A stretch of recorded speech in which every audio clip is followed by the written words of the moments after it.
Hi, welcome to episode number 2 of the Movie Fandom Show. I'm your host, Matthew Kearns.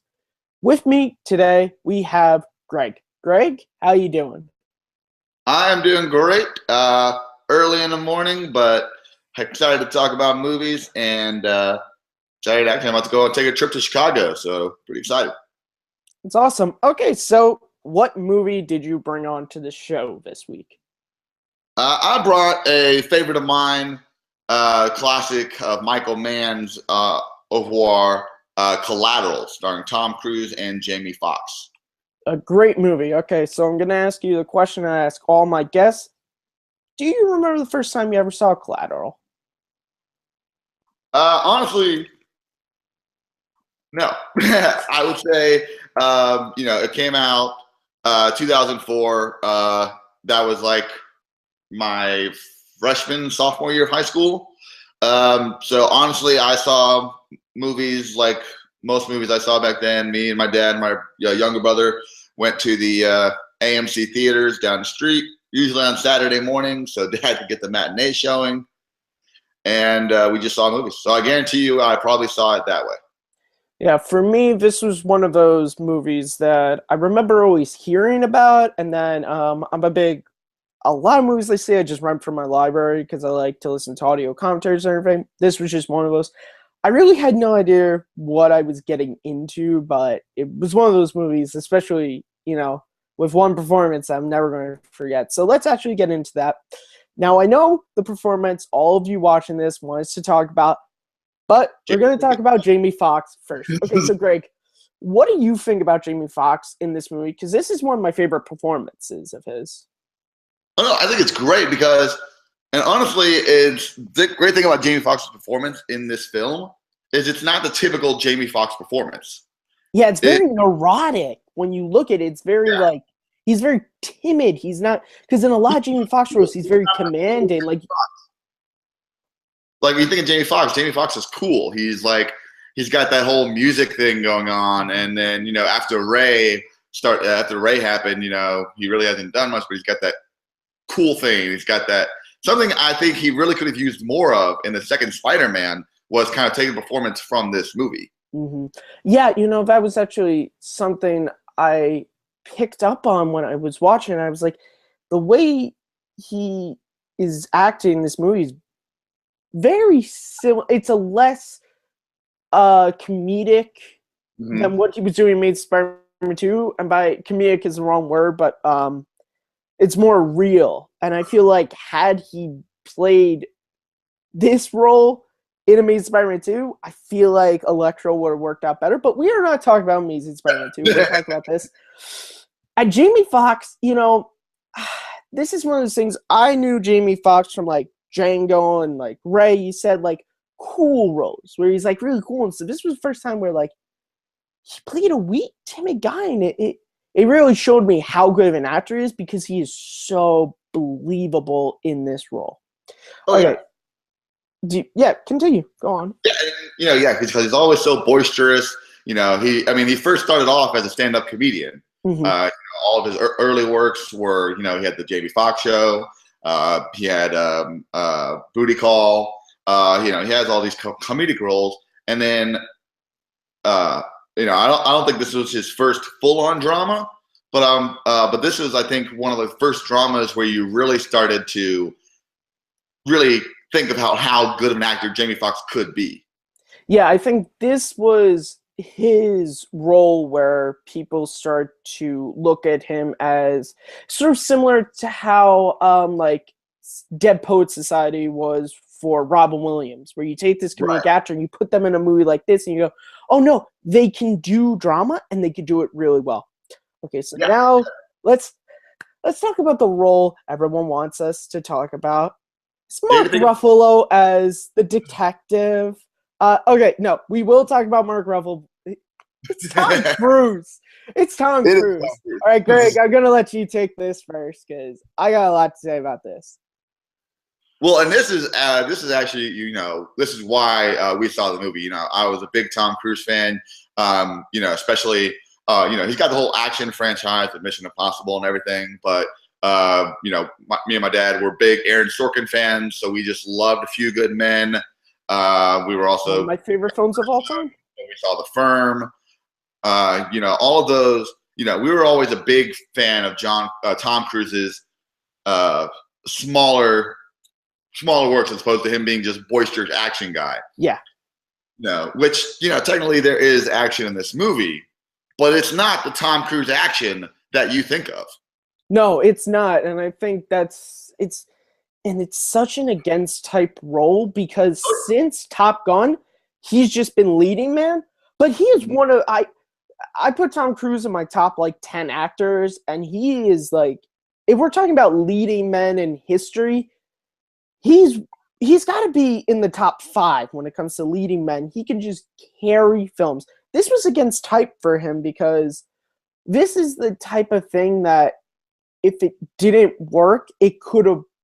The whole movie falls apart. Basically, if Tom Cruise played it like he plays a lot of his other roles, the movie would have fallen apart. But the way he plays Vincent is it's dark, but it's so deep-seated dark. He just sort of he plays it like I'm just doing a job, but his job is horrible, and he doesn't seem to care. The first time you see. Because the thing I love is that you're introduced to Tom Cruise, and he's just some business guy in LA. He's catching a cab, and he has to go do business. Okay. Then he throws a guy out a window, and he comes down, and he doesn't care. He's like, okay, we're going to throw him in the trunk, and we're just going to keep going. Technically, he only shot the guy. The bullets in the fall killed him, and then he fell out the window. He never threw him out the window. All right. Would you put it past Vincent to throw him out the window? Tom Cruise makes a point of saying he did not throw him out the window 3 times. It was great. Okay, regardless, he doesn't seem to give a crap that he just shot a guy and he fell out a window. Oh, no, he's methodical. Yeah, and it's great. Yeah, and this is probably my favorite Tom Cruise performance in movie, and I'm also, I might say something a little scandalous. This is also my favorite Michael Mann movie. Yeah, go ahead. I know my favorite Michael Mann movie. I know a lot of people love Heat. A lot of people love Ali, which I also love Ali more than Heat. Ali is really great. Yeah, but Collateral is my favorite. Michael Mann movie, my favorite Tom Cruise movie, and it's because outside of Interview with the Vampire, which that's kind of got some redeeming, and it's more of you were forced into this. Collateral, he chooses to be this horrible person, but because he's so Tom Cruise, his charisma just takes it through the entire movie. That Vincent is the worst person, and you want him to not complete his stuff, but you still kind of want Vincent to, go to another job somewhere. Yeah, I was going to bring that up. Kind of want him to live. Yeah, I was going to bring that up with Interview with the Vampire. Up until this point, was the only villain role he had kind of done. But you look at that movie, and it's kind of more of, I don't know how to explain it. It's kind of more of the it's going to be a terrible thing to say, but it's more of the high school, it's kind of more like a Saved by the Bell, pretty boy villain. It's not really methodical, evil. It's kind of just here's Tom Cruise sort of playing Tom Cruise except mean.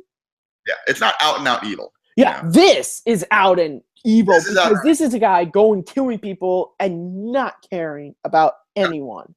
Vincent, yeah, and that's the thing about Vincent too, is that while he's doing all these evil things, and you find out throughout the course of the movie that he had always planned on killing Jamie Foxx's character, but he's helping him throughout the entire movie. Actually, yeah, he does this really strange thing where it's it's kind of like that old story. I'm not sure if your parents ever told you. It's kind of like the old story about the fox and the goose, where the fox is helping the goose cross the river, takes it into his cave, gives him the food, and then eats him. It's kind of like that, what he's doing with Jamie Foxx, which is, okay, I'm going to tell you I'm going to give you $700. Here's $300 right now. Oh, let's go see your mom. Oh, I'll buy her flowers for you. Oh, I'm gonna tell you you should stop working at this taxi company. Oh, I'm gonna make you tell off your boss because that's what you should do. And the whole time he's planning to, and you can at a certain point watching I watched the film last night. At a certain point, I sort of picked up on that where I was like, yeah, he was, even if the guy never fell onto the top of the taxi, he was going to kill Jamie Foxx. When they got to the airport, he was going to put the gun to his head, pull the trigger, and that was going to be it. I just wouldn't put past Vincent. I think it was Mark Ruffalo who discovered that this had happened in a previous city where he had taken a cab and taken somewhere all night, killing people, and then at the end, the cab driver ends up dead. Yeah, it's because Tom Cruise ends up using the cab driver as a pawn. Exactly. It's like, this is the guy who's been killing people, not me. It's the cab driver, because Vincent never shows his face. No, that's why. And there's that scene when he has to get the flash drive. He sends Jamie Foxx because if you put his face, you never get to see his face. Okay, well, that actually leads us. Let's talk about Mark Ruffalo, because this is one of my favorite Mark Ruffalo performances, and it's small, but it's so good. He plays it. He doesn't play it as the dumbass detective who just sort of falls into this stuff like normally in these movies. He's actually doing real detective work. And that's what I love about this whole character, is that the whole movie you're thinking, okay, we're building up to this awesome Mark Ruffalo, Tom Cruise encounter. Mark Ruffalo knows everything going on. You know, the feds are dumb. His partner and the cops are dumb. Mark Ruffalo sees the writing on the wall, and he's going to be there at the end to have this confrontation with Tom Cruise and save Jamie Foxx. And then out of nowhere, just gets shot down. No, you want that? I remember the first time I saw the movie, because I actually really like Mark Ruffalo's character. I was getting to really like him because I'm like, he's a good guy. He's actually trying to go out. And even though we like Vincent because of how Tom Cruise plays him, he still is a murderer. And so we like that Mark Ruffalo is the only cop out of all these guys who is actually doing detective work and is being like, no, Jamie Foxx is not the guy doing the killings. Let's go get the guy who's actually doing it. And then and I love that Michael Mann has this moment where it's like, you like Jamie Foxx when he finds him and he's like, no, I know you're not the killer. I'm going to get you out of here. You had this moment of safety, which is immediately ruined when Tom Cruise just shoots him. And like Jamie Foxx, you're like, wait, what am I supposed to do here? Yeah, and then you're like, okay, well, Jamie Foxx is screwed. Yeah.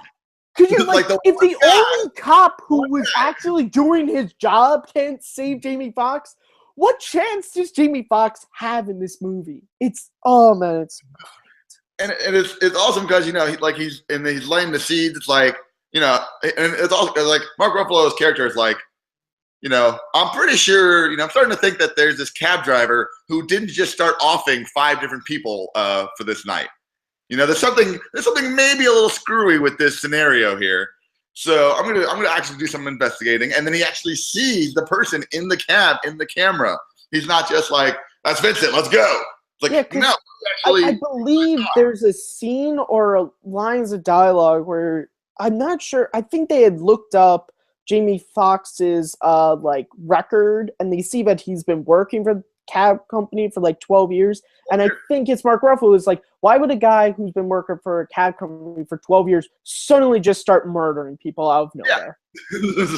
It makes no sense, and it's so true. And I love his partner, the actor's name escaped me, but he's in Copland.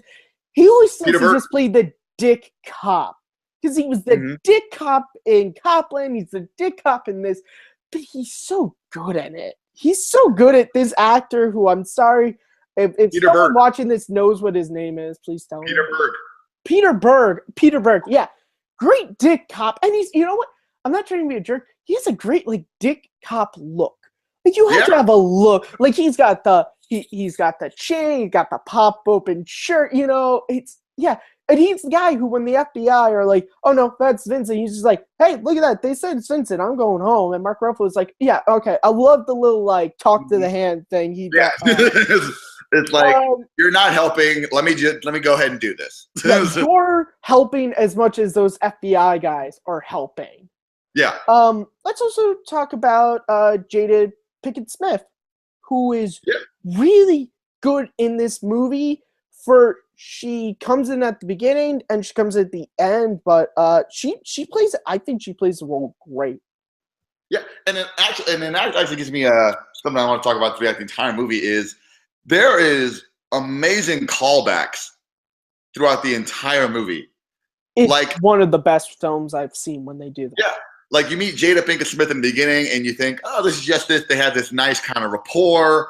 They talked. They had everything really going for them, good chemistry. And maybe at the end of the movie, when Jamie Foxx might get his cojones back, he might call her. But no, she ends up being one of the 5 people Vincent's supposed to kill. No, and the thing I love about that is Michael Mann does the same, which is when she's in the taxi, she's talking to Jamie Foxx about how crazy her job is and about this case that's going to fail. And you realize by the time he finds out that she is going to be killed, you realize the case she's working on is one that all these guys Vincent has just killed are witnesses to.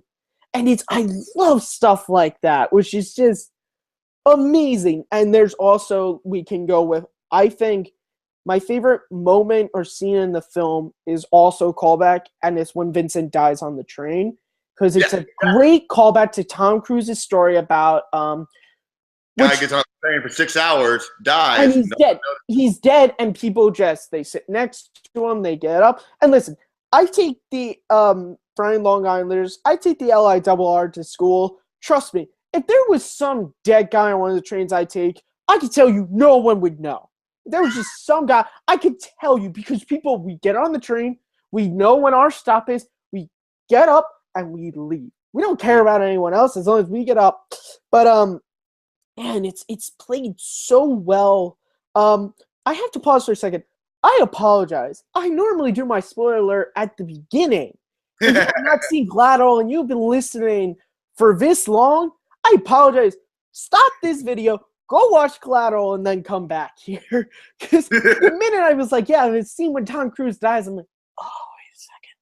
But yeah, Cruise plays it so well, and I love how you almost get the sense of how Jamie Foxx looks when he's leaving the subway or the train, where he's like, he's gonna be the guy from the story. He's just gonna sit there. No one's gonna do anything.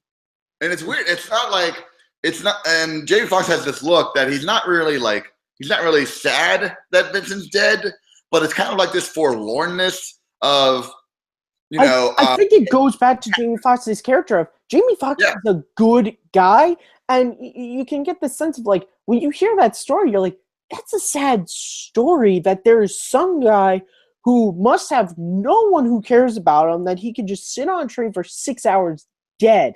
And, Jamie Foxx, I think it's more of I feel bad more for the fact that Vincent is going to sit on this train because he's cut every bridge he's ever had to have the career he has. I think it's that kind of look of, like, it's not that I feel bad that you're dead because you're a bad guy, you should be dead, but I more feel bad of how you're going to be dead. And it's also, because I caused this.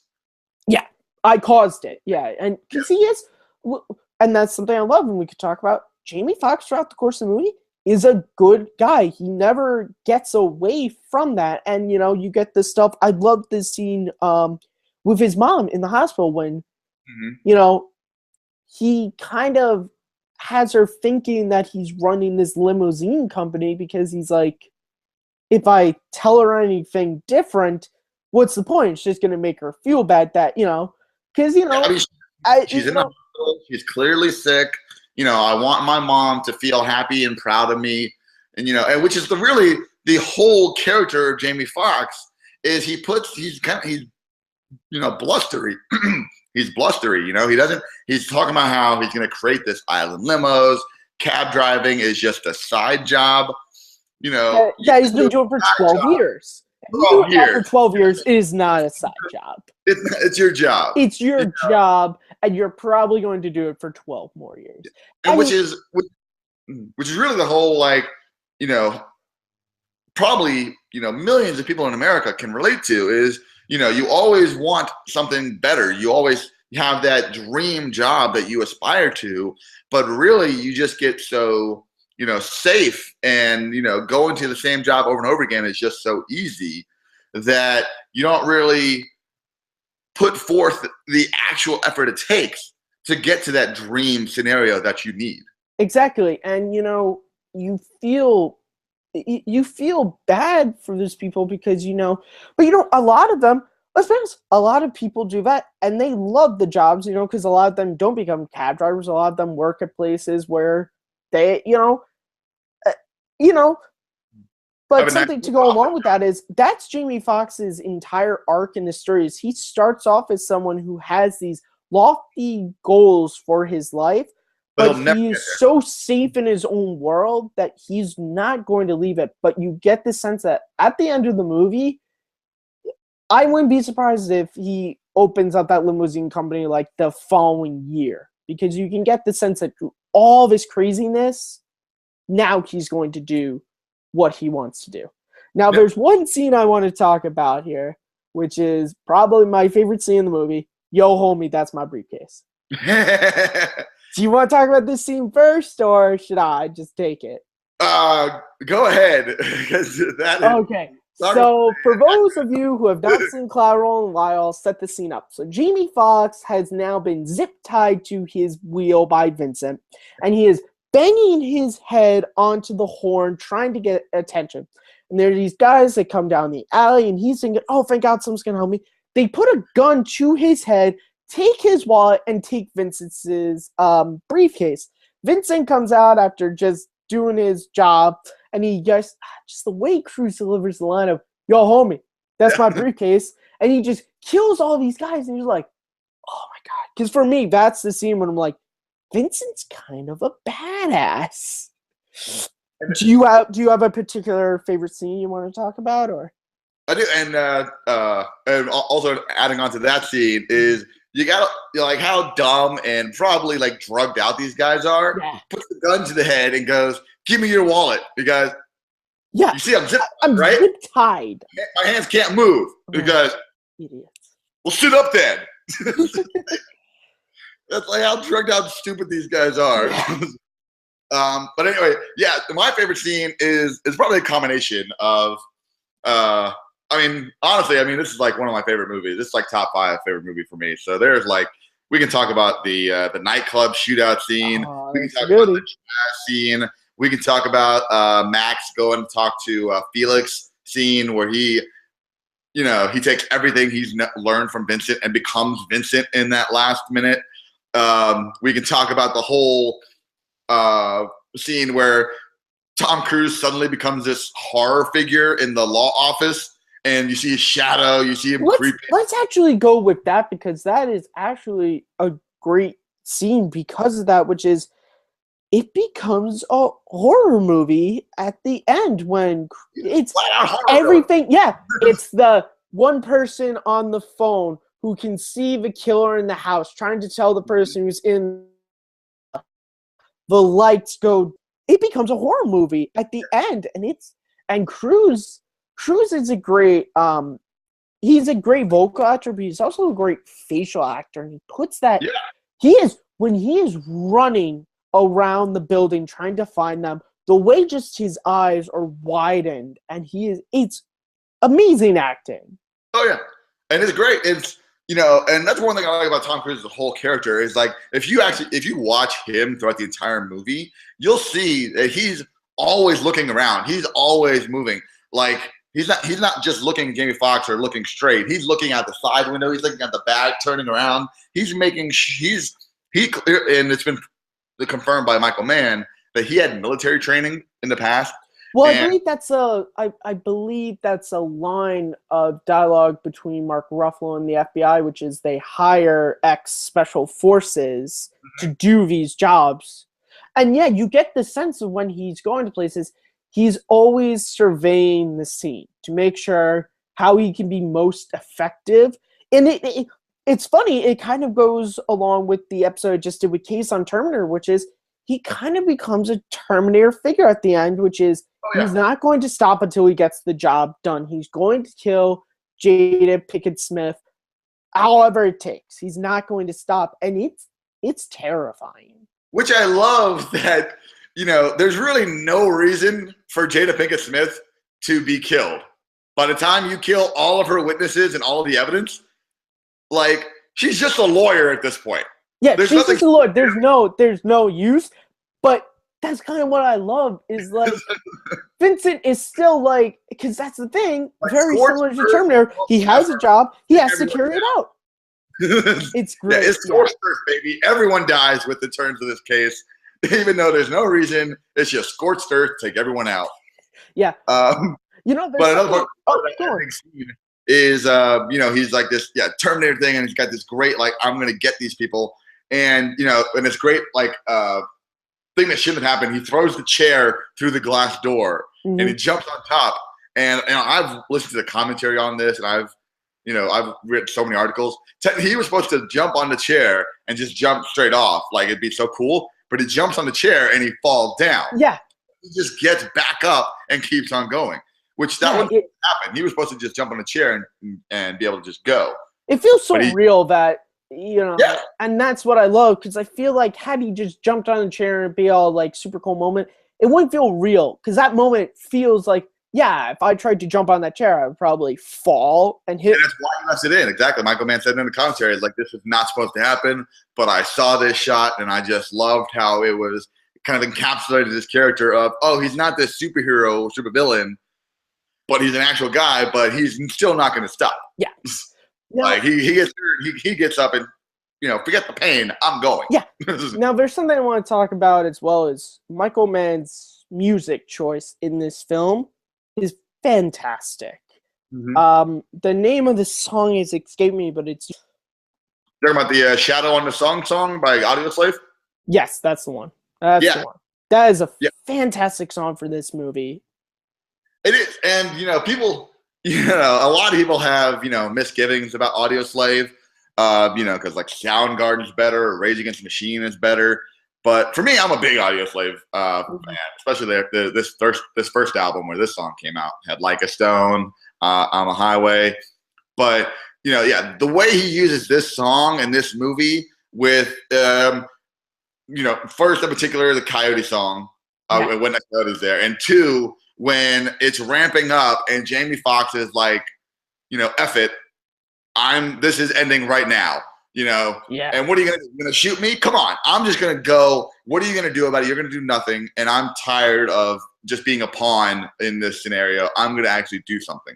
Yeah, and that's why I think and people, it's so difficult because people always think that it's easy.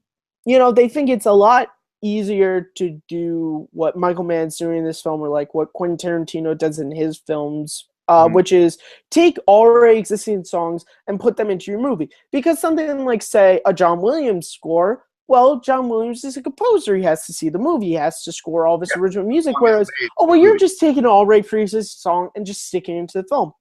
That's actually, I think, now listen, John Williams, what he does is amazing, but I'm saying from a directing standpoint, it's a lot harder to take a pre-existing song that people know already and to find where it fits in your film. Because the thing is, like, with Jurassic Park, the film is shot already, and John Williams sees Jurassic Park and goes, a song like this will work for this scene, and whereas when you get permission to use songs like this, you have to see where does it fit in your already pre-existing film. And that is very difficult, and he did such a good job within this film. If you pick the wrong song, like, let's just say it was the Spice Girls Wannabe song, playing during that scene. Yeah, the scene's ruined. That would be a horrible choice. The scene's ruined. It's like, obviously you would never choose that, but that would just be a horrible choice. It's like, you could pick plenty of wrong songs for these scenes. Like when the the song when he's talking with Jada Pinkett Smith. And which I love this song. It's called Hands of Time by Groove Armada. It's got this really cool, jazzy kind of undertone. It's just like, it's talking about the hands of time as you're going, like you have aerial shots of LA and you see it's like this really beautiful following, and it's really the only time that Michael Mann, I think, really seems to like LA. It's like, because the rest of the time, it's like he's just like crapping on LA the whole time. Yeah, you get the sense Michael Mann doesn't really like LA. All right, so we're gonna just start wrapping up here a little bit. This has been a really great conversation. But so Greg, I want to ask as we start to wrap up, what are your final thoughts on Collateral?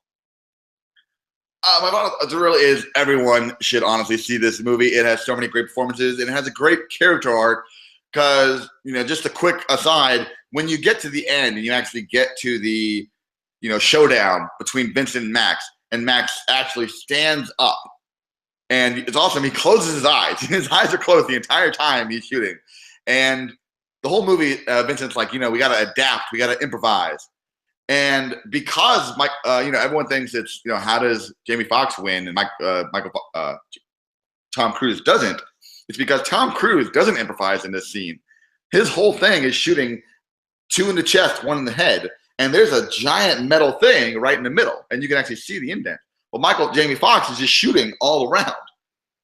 So that's how he wins. He improvises. Tom Cruise doesn't. And it's this great character arc that if when you see Collateral, you will see this fully realized character, Jamie Foxx, that, everyone talks about Tom Cruise and how amazing he is in his role, which he is. But technically, it's a one-note role that he just elevates to the extreme.